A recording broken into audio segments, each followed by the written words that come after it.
Allah ngasih hadiah kepada hambanya, DP-nya itu ujian. Dan yakinlah hadiahnya minimal 10 kali lipat lebih baik daripada ujian itu. Minimal, karena gak ada amal soleh yang dibalas di bawah 10 kali lipat tuh gak ada. Amal soleh, amal ya bukan niat. Amal yang udah kita kerjakan minimal dibalas 10 kali lipat. Minimal, maksimalnya bighairi hisab, tanpa batas. Bighairi hisab, tanpa batas. Ada yang 700 kali lipat kayak sedekah. Tapi tetap aja ayat sedekah di akhirnya ujung-ujungnya apa? Bighairi hisab juga kan? Berarti sedekah itu minimal dibalas 700 kali lipat. Minimal.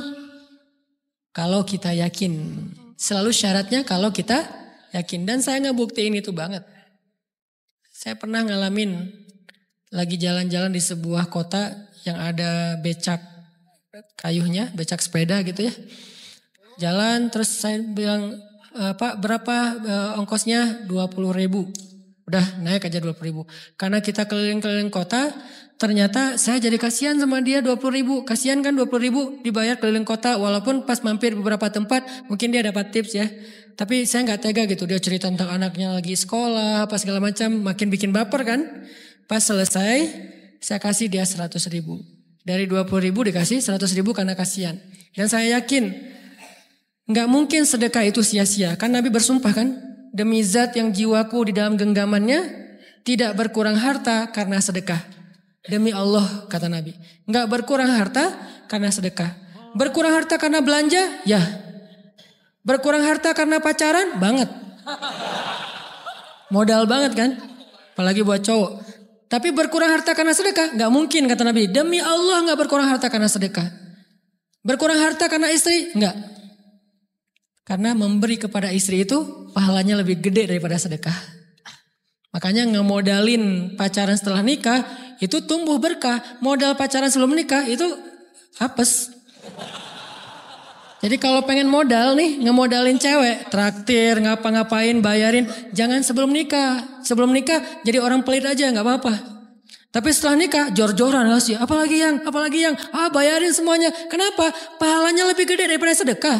Bahkan lebih gede daripada infak fi sabilillah. Seorang suami memberi nafkah istri, itu pahalanya terkadang lebih besar daripada kita berinfak untuk fi sabilillah, untuk korban perang. Saya heran kalau ada orang sedekahnya rajin tapi ke istrinya kikir, aneh, berarti dia gak ngerti konsep. Padahal memberi kepada istri itu selama itu kebutuhan pokok ya. Dan sedikit entertain, gak apa-apa asal gak berlebihan, itu luar biasa. Makanya saya kalau jalan sama istri yang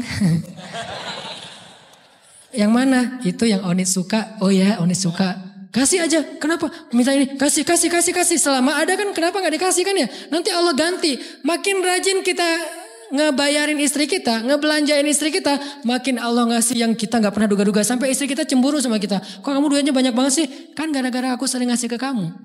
Ya udah sini lain lagi. Mau ditransfer berapa gitu kan ya. Saya ngasih 100.000 ke si bapak. Dan saya yakin teman-teman sedekahnya pasti lebih dari itu. Karena 100.000 saya sebut. Kalau 1 juta ke atas saya gak mau nyebut, malu dong. Ria ya.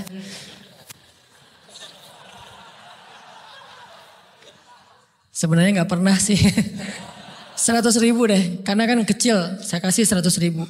Ternyata begitu saya kasih 100.000 dia doa. Nah ini nih pentingnya sedekah ke orang yang membutuhkan tapi gak minta-minta. Dia tulus. Dia langsung doa. Ya Allah Pak mudah-mudahan rezekinya lancar, berkah, bertambah dan segala macam, bahagia keluarganya. Doa-doa ini semuanya dikabulkan dalam hitungan hari. Pertama bertambah bahagia rumah tangganya, dapat kecupan dari istri. Dia nganggap suami saya cowok banget sih. Mulai 1 nih. 2, demi Allah selang 15 jam kalau gak salah. Karena waktu itu malam, besok paginya ada orang yang ngejar-ngejar saya pengen ngasih hadiah. Ustadz saya pengen ketemu Ustadz. Maaf saya gak bisa ketemu sekarang, lagi rush, lagi tight schedule gitu-gitulah, sok-sok gaya gak jelas gitu ya. Terus Ustadz saya pengen banget ketemu, dia gak ngomong pengen ketemu apa. Kalau dia bilang mau ngasih duit kan langsung saya prioritaskan kan ya. Berhubung dia nggak ngomong, ya udahlah, saya sosok jual mahal gitu. Tapi yang namanya rezeki kan gimana kita tolak, dia datang kan. Saya nolak. Pokoknya sebentar aja 5 menit nggak akan ganggu waktu Ustadz. Ya udah besok pagi ya pas breakfast gitu, pakai gaya-gaya dikit breakfast. Pas breakfast, oh ya siap Ustaz, jam berapa? Jam 8. Udah janjian jam 8. Mungkin orangnya nih dengar live streaming, Pak jazakumullah khair jaza. Makasih banyak, mudah-mudahan Allah tambahkan rezekinya. Terus beliau besok mau flight ke luar kota jam 8. Akhirnya ngubungin lagi malamnya, Pak Ustaz maaf gak bisa ketemu besok. Karena saya jam 8 itu jadwal terbang. Oh ya udah gak apa-apa, seneng dong saya gak jadi ketemu kan. Tahu gitu kan nyesel saya tuh, seneng. Besok pagi jam 6, Pak Ustadz, alhamdulillah ternyata penerbangan saya di-delay ke jam 11. Allah delay penerbangannya demi ngasih rezeki buat saya. Kan luar biasa kan? Ini hikmah kepedean saya, kegeeran kepada Allah gitu. Di-delay demi saya. Kan kadang-kadang GR ya di depan Allah ya. Robbi akraman kan gitu ayatnya. Allah memuliakan saya dengan istighfar tetap. Akhirnya saya bisa ketemu Ustadz. Saya nggak baca WA-nya, terlambat baca, baru baca jam 8. Dia udah mulai agak putus asa, kayaknya udah gak mungkin ketemu nih. Jam 8 pas saya baca, ternyata orangnya nggak di delay. Ya udah saya balas, ya udah sekarang saya tunggu ya jam 9. Maaf, cuma sebentar. Nggak apa-apa Ustaz, 5 menit. Datang dia, datang ngasih apa coba? Ngasih duit 200 juta. Demi Allah. Cuman berselang beberapa jam, saya tolak-tolak. Tahu gitu Pak, datang malam ini aja.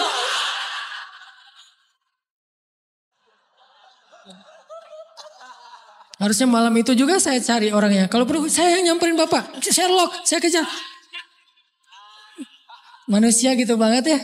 Tapi Masya Allah di situ saya jadi tahu, oh doa orang itu lebih akurat, lebih mantap, lebih diijabah daripada doa saya. Mungkin bukan karena sedekah, tapi karena doa setelah sedekah. Ya Allah dan segala macam dimudahkan sama Allah. Itu luar biasa loh. Saya nggak percaya. Saya pikir main-main. Orang nih iseng kayaknya pengen ketemu doang, pengen selfie. Ternyata pas saya cek, ditransfer, di capture, Ustadz udah ditransfer. Saya, wah jangan-jangan nih jebakan Batman gitu ya.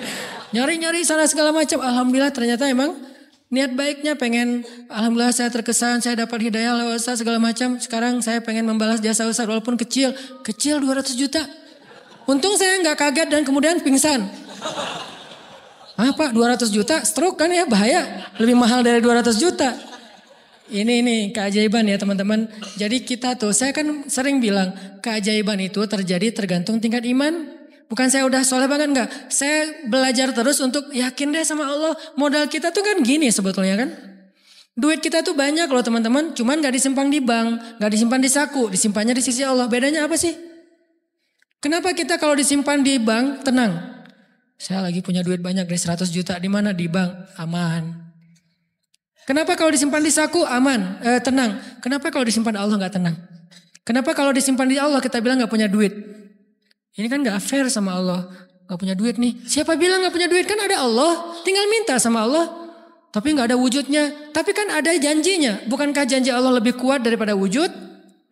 Bukankah iman harusnya lebih mantap daripada sesuatu yang konkret yang kita lihat?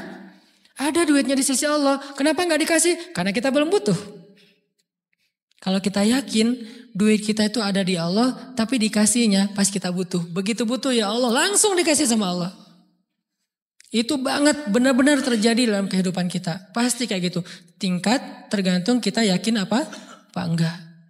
Nih kalau Allah bilang, "May yuridillahu bihi khairan", Allah kalau pengen ngasih hadiah kepada seorang hamba, Allah kalau pengen ngasih kejutan kepada seorang hamba, yusib. Allah kasih dia ujian sedikit aja. وَلَنَبْلُوَنَّكُمْ بِشَيْءٍ sedikit بِشَيْءٍ مِنَ الْخَوْفِ وَالْجُوعِ وَنَقْصٍ مِنَ الْأَمْوَالِ وَالْأَنْفُسِ وَالثَّمَرَاتِ وَبَشِّرِ الصَّابِرِينَ. Kami uji sedikit aja dengan rasa lapar, dengan rasa takut, dengan sedikit kekurangan ini dan itu, sedikit. Tapi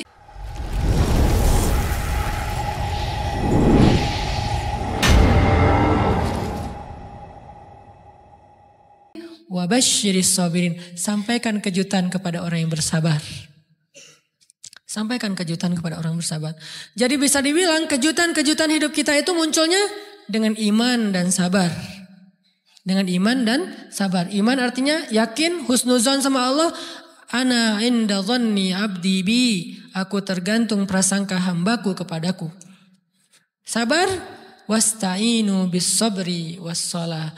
Minta pertolongan Allah caranya dengan sabar, kemudian dengan sholat. Pasti Allah tolong. Ustaz, saya udah sabar. Sabar lagi. Isbiru wasabiru. Kalau udah sabar, bersabar lagi. Sampai kapan Ustaz? Sampai Allah Subhanahu wa taala benar-benar mengakui kesabaran kita. Setelah itu Allah pasti kasih. Terus apa yang harus saya lakukan Ustaz? Buktikan di hadapan Allah kita itu hamba yang penyabar. Jangan bilang ya Allah saya kan sabar. Jangan, tunjukin aja. Ya Allah kurang apa lagi dari saya? Tunjukin aja. Nanti Allah sendiri yang akan memberi kita gelar sabirin. Sehingga Allah bilang wabasyiris sabirin. Sampaikan berita gembira kepada hambaku yang sabar. Dan kalau Allah udah ngasih berita gembira itu beruntun loh. Kita sabar kayak Allah tahan dulu nih ya. Kejutan Allah tahan dulu hadiahnya buat kita tuh ditahan, tahan. Makin lama makin sulit pastinya, makin lama makin berat, makin lama makin berat.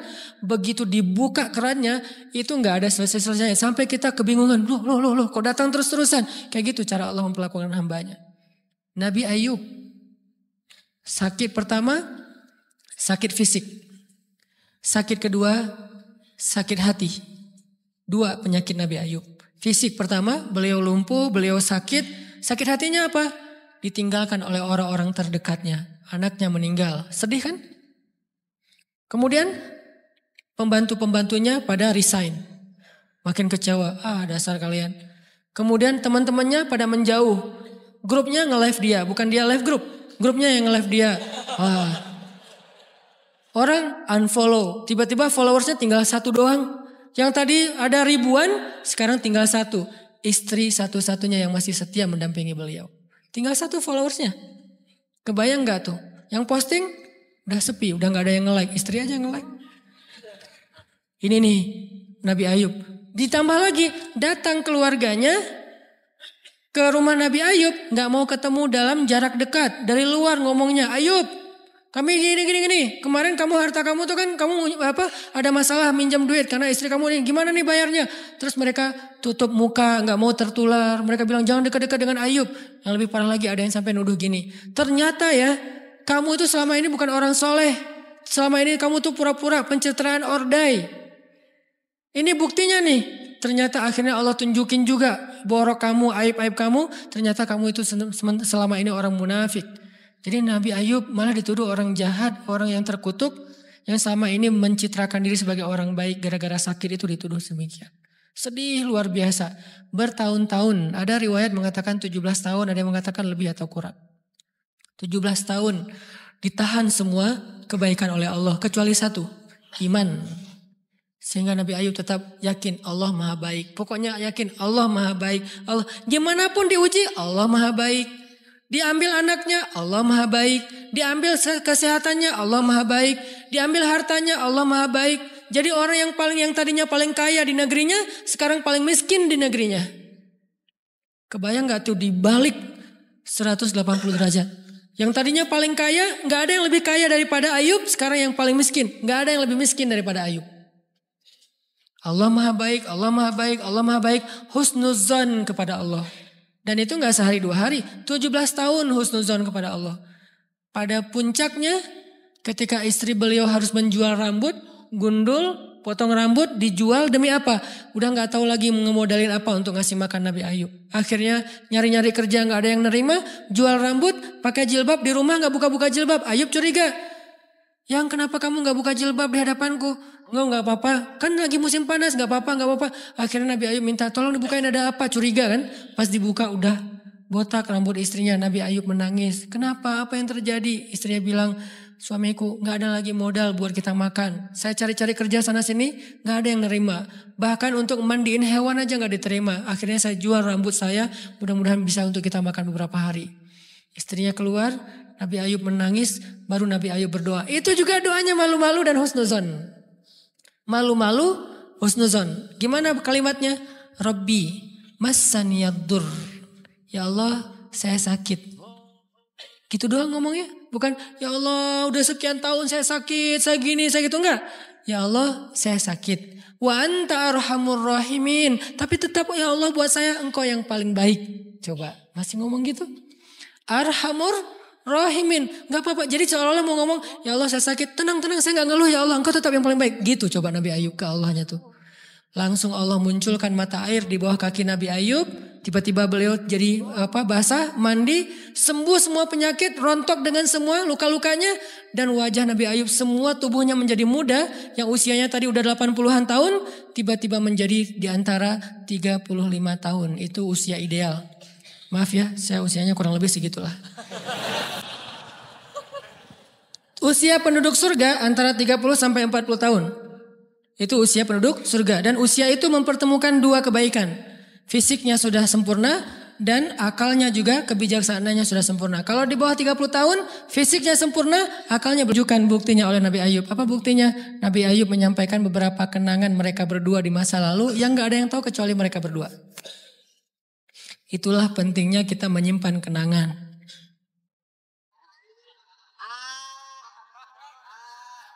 Kalau ada masalah gitu kan, nauzubillah harus operasi wajahnya. Kamu bukan suami saya. Ada buktinya apa? Ada satu hal yang cuma kita berdua yang tahu. Kalau perlu jangan satu hal, banyak hal ya. Cuma kita doang yang tahu. Orang lain nggak tahu. Pas disebut itu benar, tidak ada yang tahu masalah itu kecuali kita berdua. Akhirnya dipeluk Nabi Ayub ngajak istrinya untuk mandi di mata air yang sama. Istrinya mandi langsung muda lagi. Setelah itu Allah SWT beri mereka harta yang sangat banyak. Lihat kalau Allah udah buka, pertama fisiknya disempurnakan lagi. Kemudian Allah turunkan air hujan. Diturunkan hujan bukan air. Hujannya dinar dan dirham. Di belakang rumah Nabi Ayub itu ada tempat penampungan gandum gitu kan. Ada 2 tempat penampungan. Turun hujan pertama dinar. Sampai penuh penampungan gandum dengan dinar. Koin-koin dinar yang 1 dinar mungkin harganya sampai 3 juta. Turun banyak. Kemudian turunnya lagi dirham. Penuh. Turun lagi di atas atap-atap beliau. Sampai rumah Nabi Ayub dipenuhi dengan dinar dan dirham. Ini apa? Nabi Ayub kaget. Setelah itu istrinya hamil. Setiap tahun ngelahirin 13 anak Nabi Ayub yang sudah Allah wafatkan. Lahir setahun satu. Wajahnya, karakternya, namanya semua persis seperti yang sudah Allah ambil. Seolah-olah mereka belum meninggal tapi mereka hanya pergi dan kembali lagi.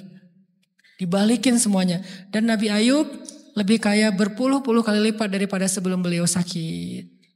Buah dari kesabaran.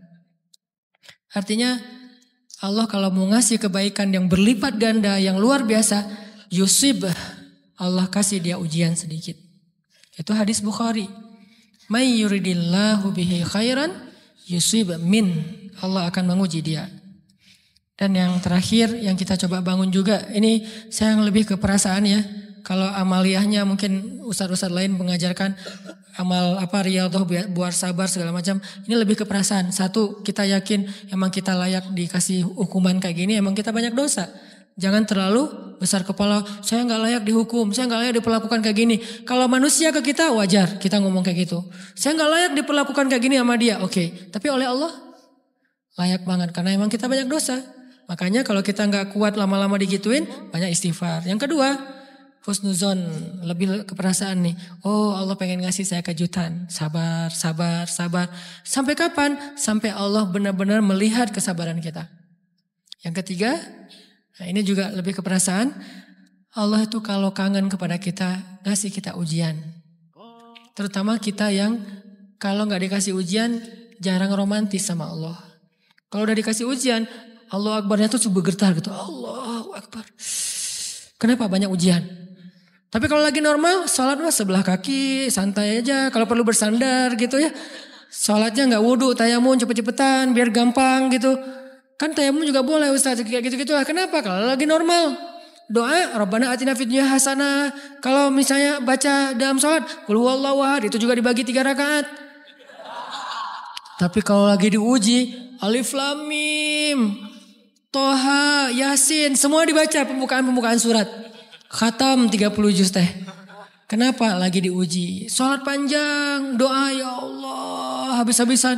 Baru takbir udah nangis, Al-Fatihah aja nangis. Terus kalau ini baca Al-Quran, Bismillahirrahmanirrahim, khusyuk gitu. Tahajud, belum malam dia udah tahajud gitu. Tahajud, kirain udah saking semangatnya. Maksudnya apa belum malam dia udah tahajud? Dari sore udah kangen malam. Kapan ya malam, kapan ya tengah malam, kapan ya saya pengen tahajud, kangen dengan tahajud. Kan ada orang kayak gitu, saya kenal beberapa orang yang katanya hanya menunggu malam aja setiap hari.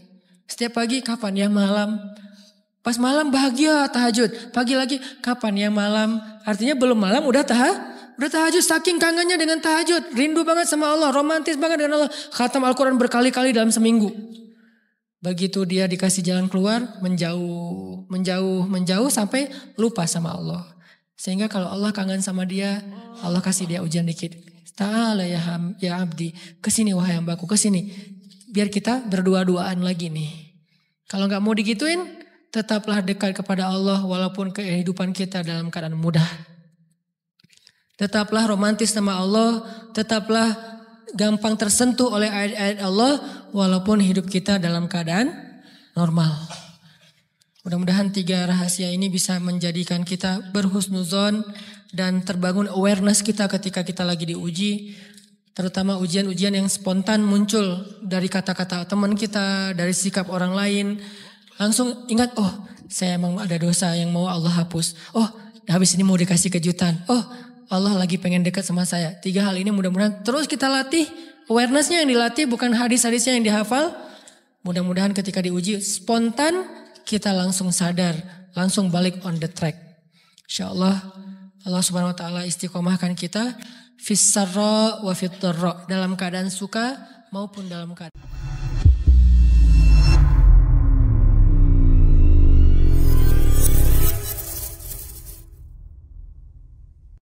Dalam ceramahnya, Ustaz Hanan Attaqi menjelaskan bahwa ujian dari Allah sebenarnya adalah hadiah yang disertai dengan pahala yang berlipat ganda.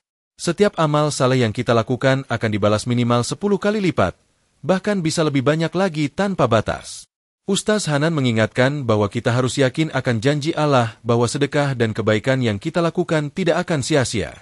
Ia membagikan pengalamannya memberi sedekah kepada seorang pengayuh becak yang hanya mendapatkan sedikit uang dari penumpang. Dengan penuh keyakinan, Ustaz memberi Rp100.000 dan doa dari pengayuh becak itu membuat kehidupannya berubah dalam waktu singkat. Ustaz juga menekankan bahwa memberi kepada istri, bahkan untuk kebutuhan rumah tangga sehari-hari, memiliki pahala yang jauh lebih besar daripada sedekah. Pemberian kepada istri yang tulus akan membawa berkah yang tak terduga.